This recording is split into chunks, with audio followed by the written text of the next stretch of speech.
Secret Lovers, belakangan ini fenomena cloud kitchen atau dapur bersama makin marak, terutama di lokasi-lokasi elit, di mana harga tanahnya semakin melangit. Banyak bangunan dijadikan cloud kitchen agar para pelaku usaha kuliner bisa membuka bisnis di lokasi strategis. Tapi, apa sih sebenarnya cloud kitchen itu? Itu kenapa Mas? Bisa banyak peminat? Lagi banyak peminatnya, ya alhamdulillah lagi naik juga dan terus berkembang gitu ya. Karena banyak owner-owner tuh itu nyarinya hanya dapurnya saja gitu.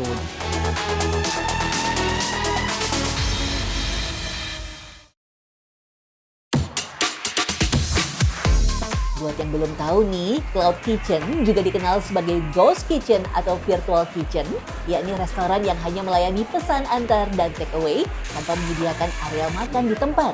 Karena merupakan dapur bersama, satu cloud kitchen bisa diisi hingga beberapa merek restoran yang berbeda. Banyak pelaku usaha tertarik menyewa cloud kitchen atau dapur bersama karena modal lebih ringan, mulai 2,5 juta rupiah per bulan, tapi bisa dapat lokasi strategis termasuk di kawasan elit. Seperti dapur bersama yang bisa menampung sampai 25 tenan di Kuningan ini nih Secret Lovers.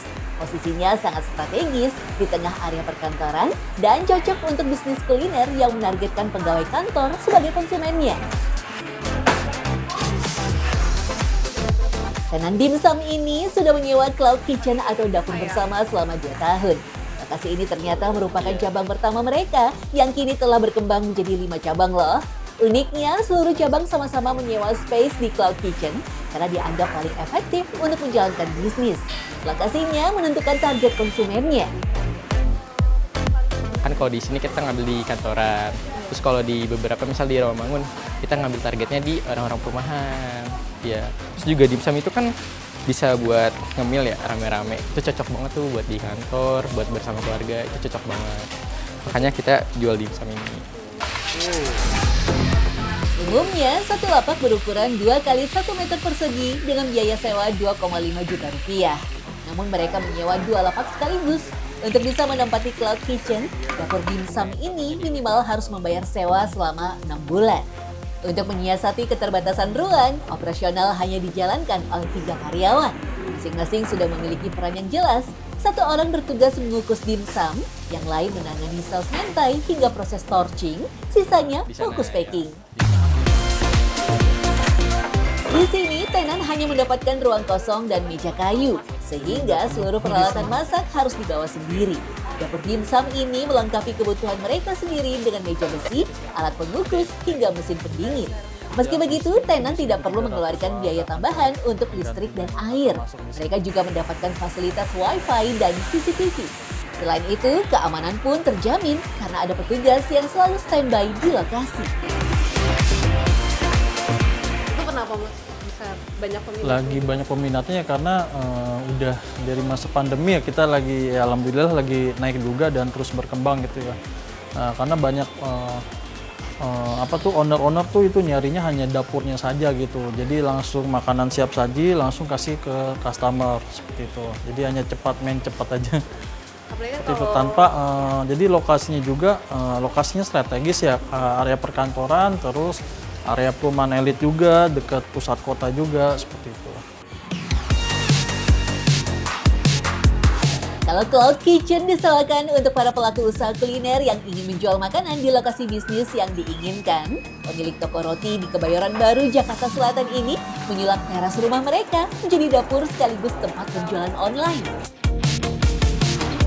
Dan ini yang tempat yang bisa dibilang jendela viralnya itu di sini. oh di sini ya kayak Betul. orang pick up Sorry, pesanan. Cel. Iya. Pick up pesanan di sini. Iya, nah ini bangkunya segini doang karena biar kita muat gitu ketemu orang untuk ngobrolnya gitu. Kasirnya biasanya duduk di sini. Jadi awalnya itu kita nggak ngira akan se-booming ini. Kita tempat ini tuh sebenarnya bukan buat taruh barang-barang, ini buat taruh roti tadinya. Oh tadi buat taruh roti tapi Betul. udah nggak muat ya Nggak Kak, muat, ya? betul.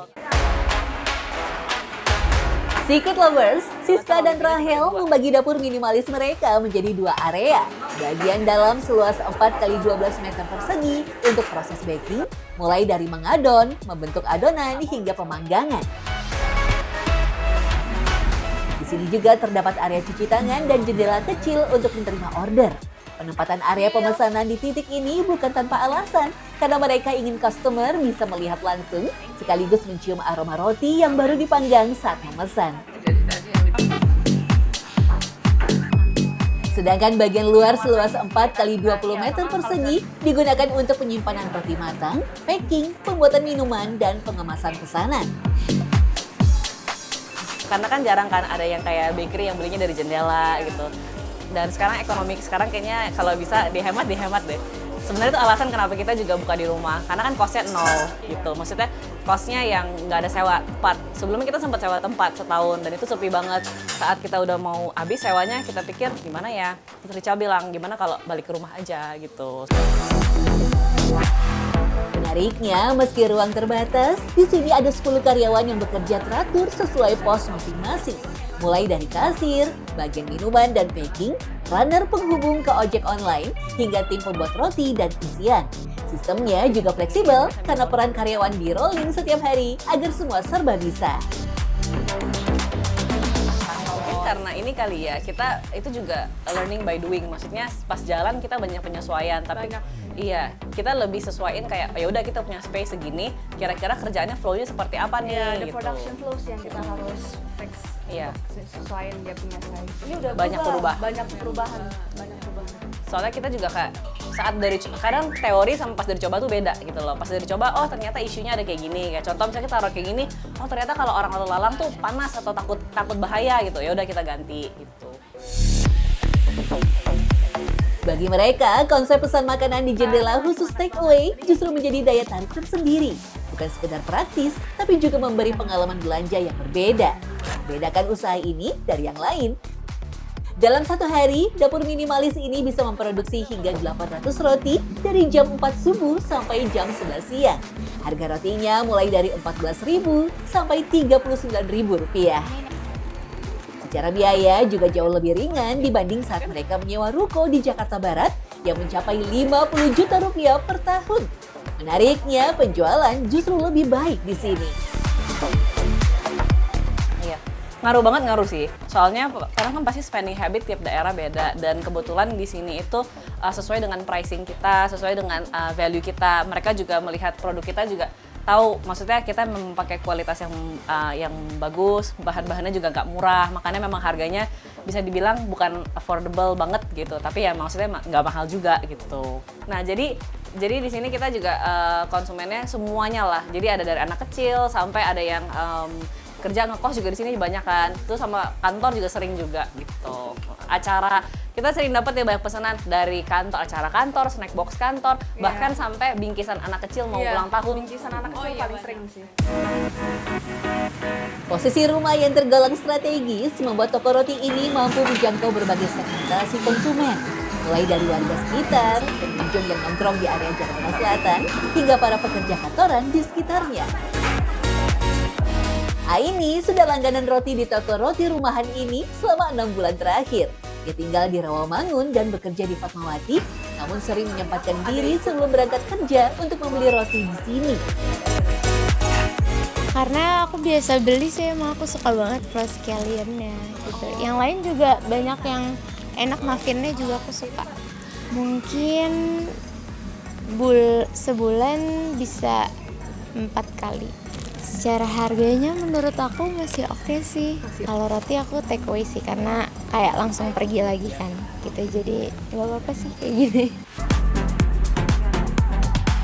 Selain Aini, ada juga Rani, pembeli yang datang jauh-jauh dari Cimanggis, Depok, Jawa Barat. Ia kemari karena penasaran setelah melihat toko ini di media sosial. Mau coba salt bread sama ube-nya sebenarnya. Kebetulan suka salt bread, jadi pengen coba salt bread-nya. Masih affordable sih. Masih oke ya? Iya, masih oke. Coba beberapa salt bread masih jauh lebih mahal daripada ini sih. Ini sih nggak masalah sih sebenarnya. Yang penting rasanya kan. Di tengah keterbatasan ruang, industri makanan terus menemukan cara untuk tetap tumbuh dan beradaptasi. Pemilik rumah di kawasan elit mengubah sebagian rumahnya menjadi dapur minimalis. Sedangkan pelaku bisnis kuliner menengah menyewa dapur bersama alias cloud kitchen di kawasan bisnis berkelas untuk menyasar target konsumen yang lebih atas.